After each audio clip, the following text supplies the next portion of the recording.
अच्छाई में, बुराई में, सुख में और दुख में वो आनंद ही होता है।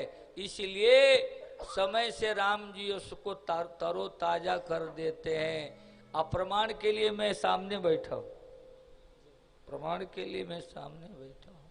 इसलिए सच्चाई, सभ्यता और स्वच्छता तीन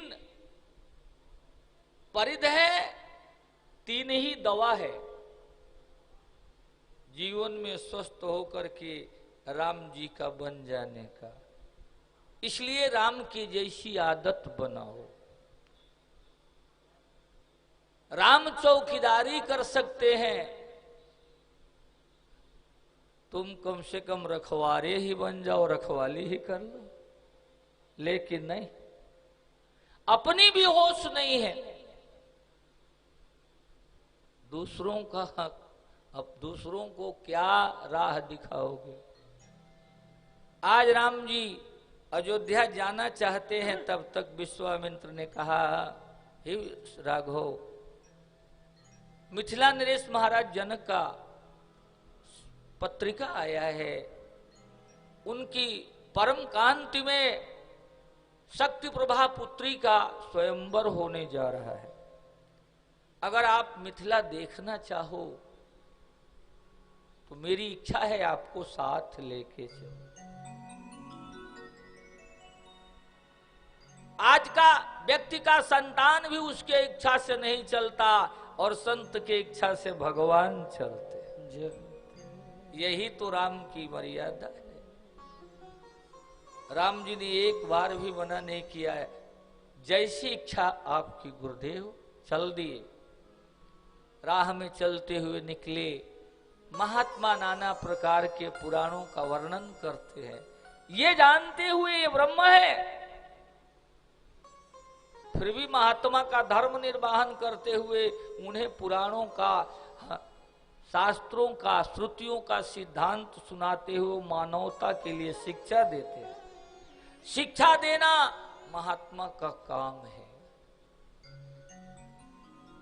रास्ते में एक निर्जन कुटिया पड़ी, एक नारी का रूप शिला पड़ी हुई है, पतझड़ों से पत्ते उड़ रहे हैं। भगवान राम क्या जानते नहीं? सबके हृदय का जानते हैं।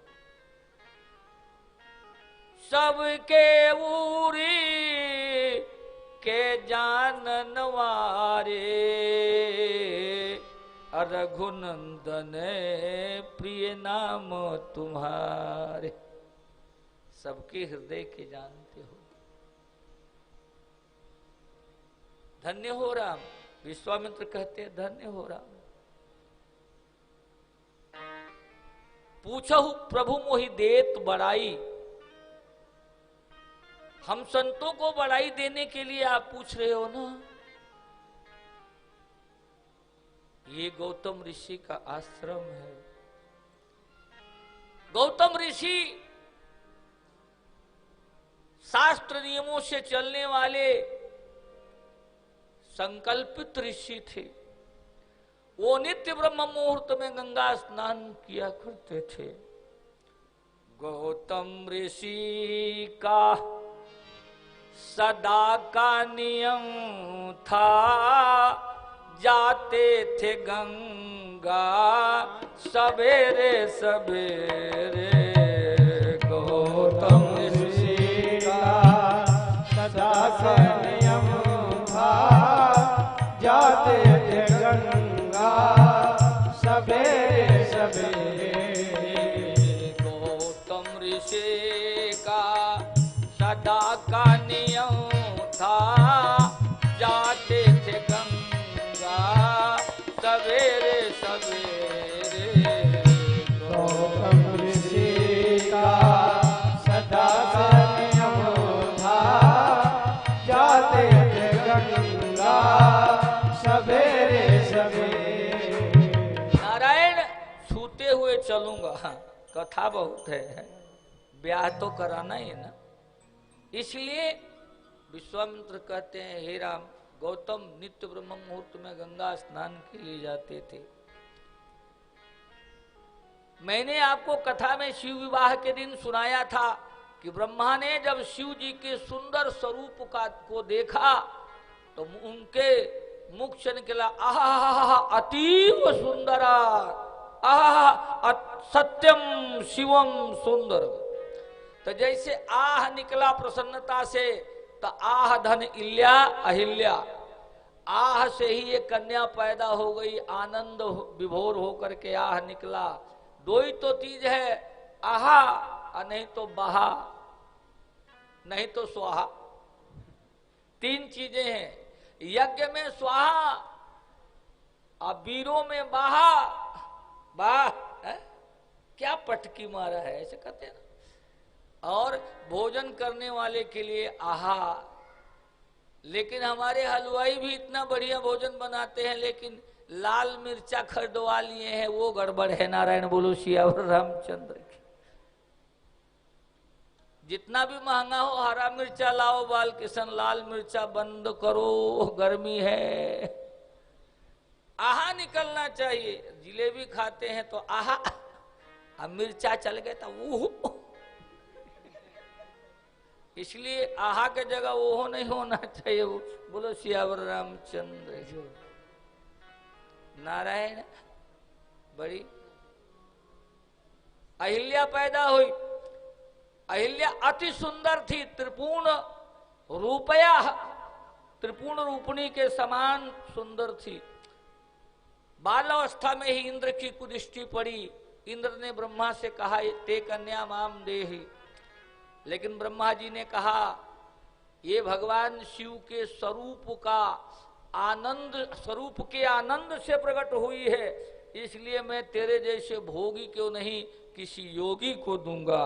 और ब्रह्मा जी ने अहिल्या का विवाह गौतम जैसे त्यागी संत से कर दिया। इंद्र की मन की भावनाएं नहीं गई। कामी पुरुष कभी भी किसी का पीछा नहीं छोड़ता जब तक उसे सजा न मिल जाए। इंद्र गौतम विवाहित अहिल्या के ऊपर भी कुदृष्टि रखा। एक दिन जैसे इंद्र रात्रि में गौतम के कुटिया के ऊपर ऐरावत पर चढ़ा रहा, मंडरा रहा था, और अहिल्या स्नान करके ऋतु काल से स्नान करके बाल फटकार रही थी ब्रह्म मुहूर्त में। इसीलिए स्त्रियों को घर से बाहर अपने संपूर्ण चेहरे को खोलना और बाल फटकारना वर्जित किया गया। उसी समय इंद्र की कुदृष्टि पड़ी। इंद्र ने चंद्रमा से कहा मृगा बोल करके बन करके अर्धरात्रि में बोलना, कल मैं अहिल्या का हरण करूंगा। देवता इंद्र के अधीन है, इसलिए चंद्रमा ने आज्ञा मान करके ऐसा किया। मृग बोले, अब मृगा का बोल जैसे अर्धरात्रि में बोले तो गौतम सोचे ब्रह्म मुहूर्त हो गया, सुबेरा हो गया, कौंडल मृग शर्म उठाए गंगा के लिए चल दिए। इधर इंद्र गौतम का स्वरूप बना करके अहिल्या से कमंडल डुबाए गोमती में, तो माता गोमती खड़ी हो गई और बोली महामुनि आपने कच्चे नींद में कैसे जगा दिया, अभी तो अर्धरात्रि है। गौतम ने कहा आयो मृग सुधा सुन इस कान, मैं मृगा का आवाज सुन के आया हूं। तो गंगा जी ने कहा आपके साथ छल हो रहा है, इंद्र आपके पत्नी के साथ छल करना चाहता है, बचाइए। गौतम भागे, मृग बने, चंद्रमा को मृगा का छाला चला के मारे, आज भी उसमें मृगा का छाप दिखाई देता है। इंद्र को श्राप दिया, हाड़ मांस के पुतले में एक छिद्र के लिए तूने इंद्रासन की मर्यादा का उल्लंघन किया है, मैं श्राप देता हूं तेरे शरीर में भग ही भग हो जाएगा। तो इंद्र के शरीर में पैरों से लेकर के सर तक हजारों भग बन गए। इंद्रासन से पतित हो गया।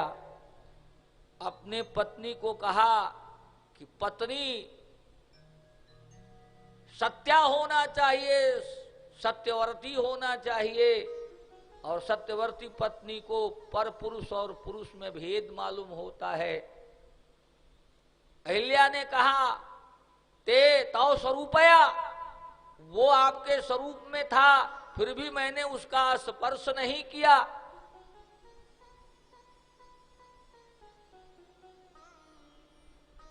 गौतम ने कहा तूने स्पर्श किया हो चाहे नहीं किया हो, लेकिन आसक्ति भाव से अपने घूंघट को उतार के उसे देखा है, इसीलिए जा पत्थर हो जा।